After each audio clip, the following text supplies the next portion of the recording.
The Reclamation, a battle against the occult. In the quiet town of NurVale, where the moonlight cast long shadows over cobblestone streets, a sinister force lurked beneath the surface, a coven of witches and warlocks, bound by a pact with a demonic entity, thrived in the darkness. They drew their power from the energy of unsuspecting souls, manipulating minds and bending wills to their twisted desires. Among their victims was Layla, a young woman who had unknowingly fallen into their trap. The pact. Layla had always been drawn to the mystical. When a charming stranger named Elias introduced her to a spiritual circle, she thought it was harmless. But the circle was a front for the Coven, and Layla's consent to join their rituals was all they needed to siphon her energy. Unbeknownst to her, her life force was being used to fuel their dark magic, binding her to their will. The Awakening. One night, Layla awoke in a cold sweat, her heart pounding as if trying to escape her chest. She felt a presence in the room. A sneaky whisperer, planting doubts and fears in her mind.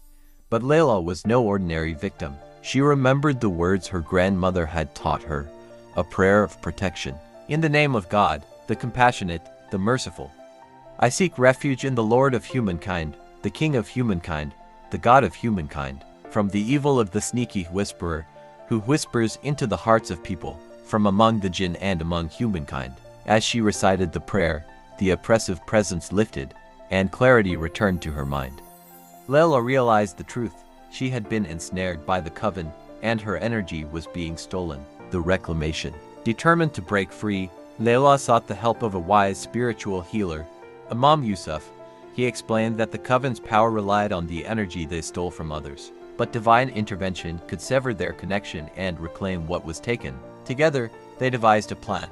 Layla would confront the Coven during their next ritual, armed with the prayer of protection and unwavering faith.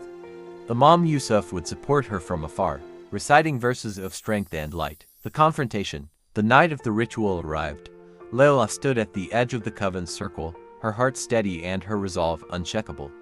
As the witches and warlocks chanted, their voices rising in a cacophony of darkness, Layla stepped forward. In the name of God, the compassionate, the merciful, she began, her voice cutting through the chaos. The Coven turned to her, their eyes blazing with fury, but Layla continued. I seek refuge in the Lord of humankind, the King of humankind, the God of humankind, from the evil of the sneaky whisperer, who whispers into the hearts of people, from among the jinn and among humankind. The air crackled with energy as the Coven's spells unraveled. Their demonic patron, a shadowy figure with glowing eyes, emerged from the darkness, but Layla stood firm. You have no power over me, she declared. By the will of God, I reclaim what you have stolen. The victory. A blinding light erupted from Layla, shattering the Coven's circle and severing their connection to the demonic entity. The witches and warlocks screamed as their stolen energy was pulled back, returning to its rightful owners. The demonic figure dissolved into smoke, its whisper silenced forever. Layla collapsed to her knees, exhausted but free. The Coven's members, now powerless, fled into the night. Their reign of terror ended. The aftermath. Word of Layla's victory spread through NurVale, inspiring others to seek protection from the occult.